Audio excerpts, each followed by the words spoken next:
Get into the action all summer long. Listen to that. Summer.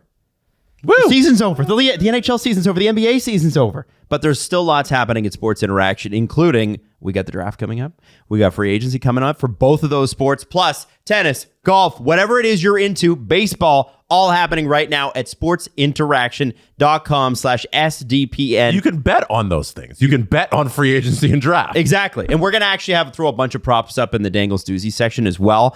And remember, everything's you can do before games, live and play all summer long. Head to sportsinteraction.com/SDPN or download the app to get started. It's 19 plus. Please play responsibly. To the Calgary Flames.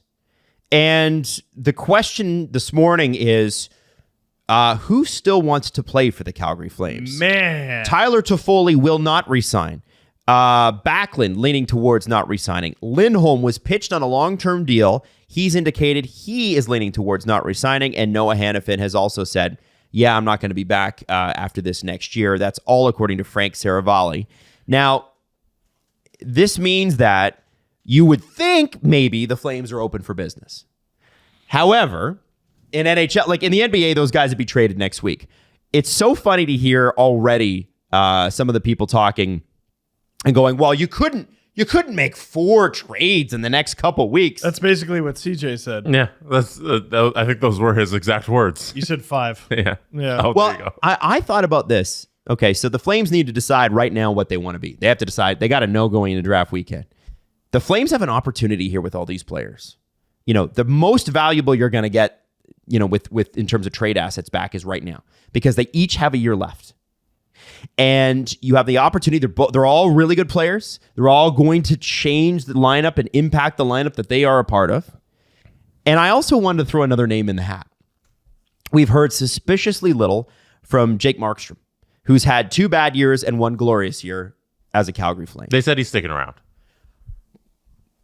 For now. If you're the Calgary Flames and you have Vladar and Wolf, and you can move Markstrom as well, and you know the cap is going up next summer, to me it makes a lot of sense to move the old era out, do a quick retool, because they can. You can get a bunch of young, good players, good picks, good prospects, whatever it is you want to go for, and then make a huge splash or two come free agency next year, and you could be right back in it. Here's the thing.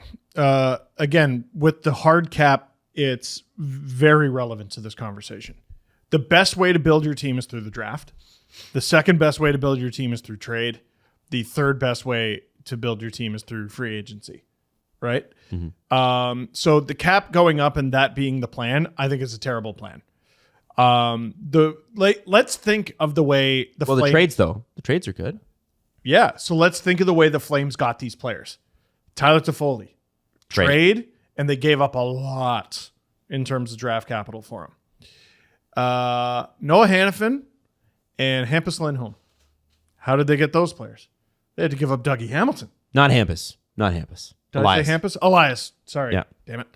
And then who else we got? Michael Backlund, who they drafted rather. And he's 35. I mean, he's the one who makes the most sense to trade. Yeah, because he probably wants to win a cup. Probably wants to win a cup, but also like, you know, if you keep Hanifin, you keep Lindholm, you keep Toffoli, like those guys have a lot of good years ahead of them. Toffoli's probably a little older than you'd think, but he ain't 35. Like the Flames they're in such a tumultuous situation. Craig Conroy's been there since 2014. Like, so this isn't a matter of a new guy comes in and everyone's like, I don't really give a shit about the new guy. Like he was one of Treliving's first hires. And I know that because I did a video on Brad Treliving and that will be coming out very soon. Why didn't anyone want to play there? Well, the main reason no one wanted to play there was fired, though. Like in Daryl Sutter, who Toffoli won a cup with, by the way. So maybe he was a pro Sutter guy. 1 or 2 cups with.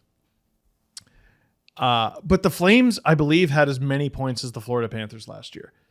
And they got real shitty goaltending from a goalie who should not be a real shitty goaltender. All that to say, I don't think the Flames should blow it up because they're garbage. They're not garbage, though. It's just Craig Conroy's main statement when he became general manager is, we want players who want to be Flames.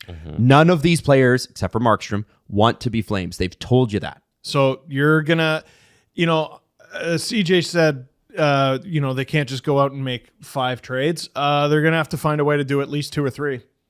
You're going to have to.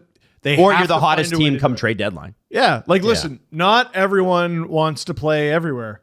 And all 7 Canadian teams struggle to recruit. They just do. And the Flames are no different. So what do you think the chances are, like Huberdeau and Kadri haven't asked for trades too, and we just don't know about it? Wow. Gaudreau would be fascinating on account of, he denied a trade to Calgary, as was his right when he was with the Leafs. Not because he didn't like Calgary, but it was because he wanted to stay in Toronto. Right? So it's possible. I wouldn't write anything off, but they have such a difficult job. And I will throw it out there. All teams or all GMs who are newly hired love acquiring guys from their former team. Treliving traded for Tyler Toffoli. Treliving traded for Elias Lindholm. Treliving traded for Noah Hanifin. Yep. And I believe signed Markstrom. Yeah, signed Markstrom, signed Kadri, traded for Huberdeau and signed him, traded for Weegar and signed him. The only one in this conversation he had nothing to do with, I think he signed a contract with him, is I think Backlund is so old that he was a Daryl Sutter draft pick. Like an 08-09. Yeah, like a while ago.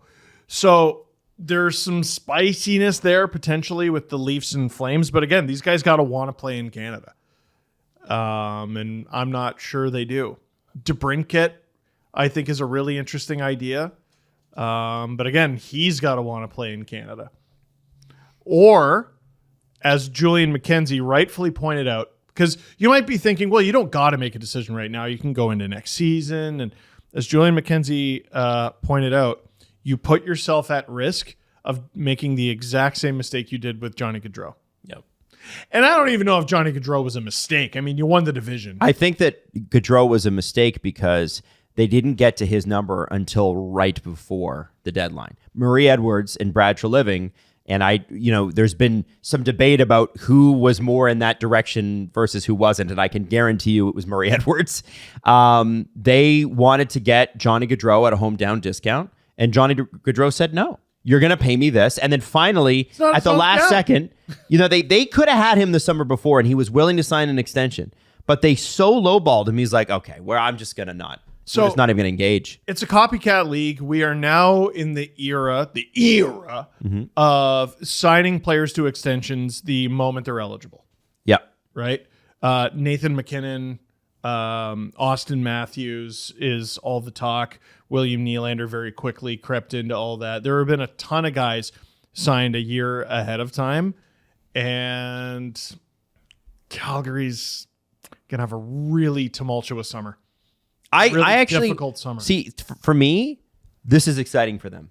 Oh, it's exciting because they finally the players have made the decision on what their direction is going to be. So you need to accept the reality, and rather than because I've heard some things. Well, if they kept them and they have a good year, maybe they'll change their mind. These guys are too old to except for Noah Hanifin, really go. Oh, let's change our mind, and we think we can win a cup. I really don't think the mix is right in Calgary. I think we know that, even with the new head coach. They need to get some scoring in that lineup. Why not take the opportunity? You're going to build an arena. The political party you needed to get you the money from the citizens to pay for your fucking arena it's going to be ready in 2 or 3 years. Why not be on a Stanley Cup trajectory for then? And play out your last few years in the Saddle Dome with a young, fun, developing team. That to me is why do we NHL teams love to swim upriver? I don't understand it. The players have told you we don't want to be here. So figure out why. I would love to know why these guys don't want to be here. What's wrong with Calgary specifically that all these guys don't want to be? Well, none of them are going to be there for the new arena. Is it the owner? Is it Don Maloney? Because the coach and GM are gone. Well, it's funny you bring up Maloney. If Calgary is going to pull this off, everyone in that front office has to earn their salary. So Craig Conroy's got to be working the phones like crazy. Dave Notice just got there. Doesn't matter. I know you know a bunch of the guys in the league. Work your phone. Don Maloney, work your phone. Everyone else in that organization. Dave Notice, ironically, with regard to Calgary, when he was the assistant general manager with the Leafs, he was credited with largely structuring the Dion Phaneuf deal. So I wonder in Calgary if right now they're like, all right, Craig, you're in charge of this. Dave, you're in charge of this. Don, you're in charge of this. They're going to have to find a way to make these moves. I wonder if it sucks to work for Murray Edwards. Probably. Unless you're one of his guys, and then you're there forever. They just fired the general manager walked after being there for a decade. Mutually agreed to part ways. Yes, which meant I'm not working with Sutter. And then he got fired. Yeah. I think that this could be very exciting for the Calgary Flames. Although I do want to say, I loved Calgary when I lived there. I really enjoyed it. I don't think it's the city. It's not that it can't be the city. No. The arena's old, but they're getting a new one finally. What is it? Yeah. That they need to identify and then build a new team. It can't just be, it's Canada. You know who's had a much easier time recruiting guys recently? Oilers. Yeah. Because everyone's like, Jesus Christ, they might win a cup. And they have a nice arena. They've got amazing fans. It's funny. The Flames, if they did it well enough, they could get the next Connor McDavid in the draft. Ooh. Right? If you really strip it back, wouldn't it be fun to have young Connor McDavid versus older Connor McDavid? So yes. Now, here is a very interesting thought that a number of Montreal Canadiens fans tweeted at me yesterday. Who owns the Calgary Flames 2025 first round pick? Answer, not the Calgary Flames. It's Montreal. Ooh, right. I think it might have been the Toffoli trade. Might have been. Yeah, the first, fourth, and the fifth that went that way. Oh boy. Sean Monahan. Oh, it's man! Oh, that's rough. The Calgary Flames acquired the greatest player of all time, future considerations, in exchange for sending Sean Monahan a first-round pick. And the conditions on that first-round pick are, if Calgary's 2024 first-round pick is between 20 and 32, Montreal can take that pick instead. Brad, if you pull that shit in Toronto, yikes, dude. I'm not even going to say it. In the event Calgary receives Florida's 2025 first-round pick, so there's another trade where Calgary could also receive Florida's pick. Oh my God, there's so many scenarios here. I don't even know if it's worth reading it. Is that from Matthew Tkachuk? If both Calgary and Florida's picks are not top 10, Montreal will receive the better of the Calgary and Florida 2025 first-round picks. Result TBD. If Calgary's pick is top 10 and Florida's pick is not top 10, Montreal receives Florida's pick. Scenario in the event of Calgary does not receive Florida's first-round pick, and then there's a whole bunch of other stuff. Oh my! So it's up in the air what first-round pick they get. I know the Habs have been pretty bad, but the second Kent Hughes flips that switch, I think he's done a really good job in Montreal. I really hope that the